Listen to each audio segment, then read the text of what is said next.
শোন, পরশু বিকেলটা একটু ফাঁকা রাখিস, আমার সবাই বেরোতে হবে। আরে হোয়াট এ কোইন্সিডেন্স।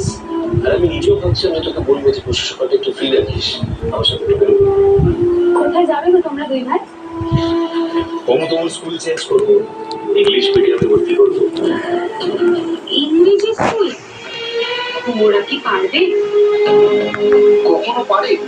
ওরা এতদিন আদর্শ বিদ্যালয়ে পড়াশোনা করে এলো, হঠাৎ এইসব স্কুলে গিয়ে তো হাবুডুবু খাবে, ফেল করবে, তখন ওইসব স্কুল থেকে তাড়িয়ে দেবে, সেই আবার আদর্শ বিদ্যালয়ে এনে ভর্তি করতে হবে।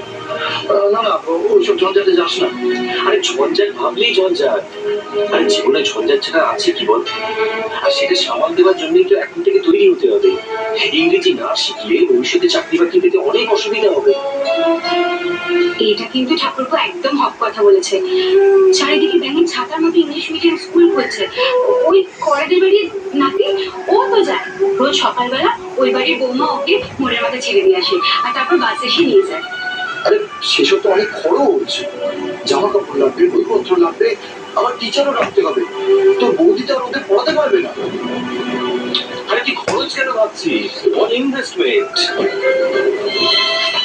আরে ভাইপো ভাইজি দুটো যখন বড় হয়ে বড় চাকরি করবে তখন তো আমাদেরই দেখবে নাকি? সে কত দেখবে আমার তো খুব ভালো করে জানা আছে। তোমরা তুমি সব ছাড়ো তো, আমাকে আমার মিষ্টির বাড়িতে একবার যেতে হবে। বাড়ি ঠাকুর বোঝা কাণ্ড ঘটিয়েছে। কি এমন কাণ্ড ঘটিয়েছে বলতো বলি? বাড়ি থেকে মানছিল না, আর ও তো মেয়েটাকে ভালোবাসে, কারোর পরোয়া না করে বিয়ে করে নিয়ে এসেছে। একদম ঠিক করেছে। আনলেই হলো, সমাজে কাকাবাবুর সম্মানটা কোথায় গিয়ে দাঁড়ালো বলতো? সমাজে নিজের কি কোনো সম্মান আছে রে দাদা? যদি থাকতো না তাহলে এইভাবে প্রায় না খেয়ে বিনা চিকিৎসায় আমাকে চলে যেতে হতো না। ঠাকুরপো, যে সমাজ মানুষকে মানুষ জ্ঞান না করে শুধুমাত্র জোর করে কিছু নিয়ম চাপাতে চায়, সেই সমাজে না চঞ্চলদার ডিসিশন নেই। ঠিক বৌদি, তুমি যাওয়ার সময় একটা ভালো উত্তর নিয়েছে। ওরা কি তোর বৌদিকে ডেকেছে? এমন আগ বাড়িয়ে তুমি যেও না দাদা। কি পরিস্থিতি হয়ে আছে না আছে, শুধু শুধু নিজেও অস্বস্তিতে পড়বে আর ওদেরও বিপাকে ফেলবে। ও বাড়ির সঙ্গে আমাদের পরিবারে অন্তত বৌদি সে অস্বস্তি বিপাকের সম্পর্ক নেই।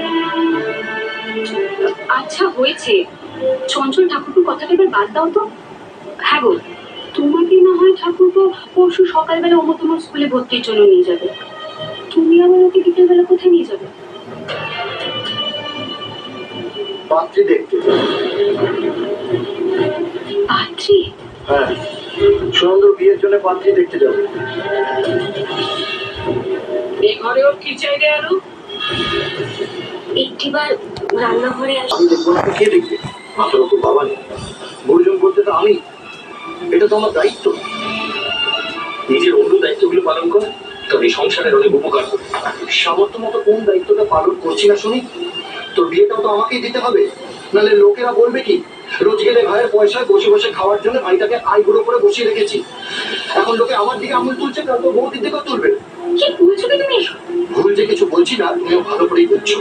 বাড়ি মেরামতি হচ্ছে, গাড়ি আসছে, ফোন আসছে, ছেলে মেয়ে ইংলিশ মিডিয়ামে পড়ছে, বলবালাটা কার হচ্ছে? আমারই তো। লোকের চোখ টাকাচ্ছে না, এই নিয়ে কানাকুচো হচ্ছে না। এরপর যদি ভাইয়ের বিয়ে না দিই, সবাই তো বলবে ভাইকে ধুয়ে নেওয়ার জন্যই বিয়ে দিই। বৌদিটাই লটকট করে এসব করছে। চুপ কর।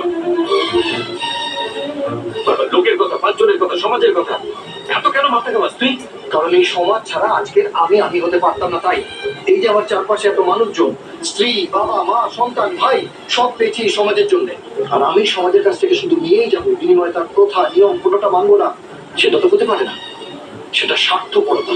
আমাকে বাদ দিয়ে সমাজ নয় দাদা। কথা কথা বাদে, আমার যা বলার তোকে বলে দিয়েছি।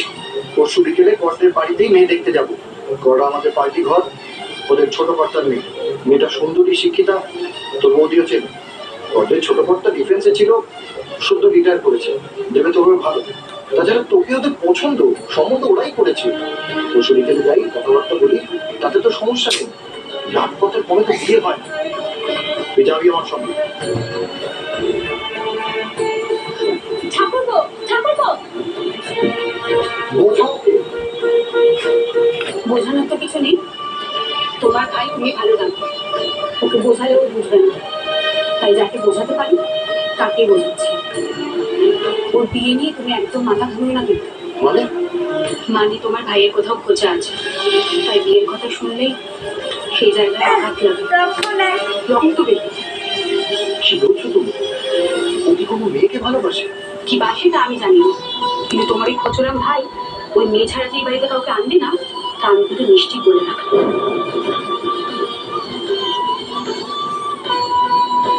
এসব সময় কে করতে বলেছে?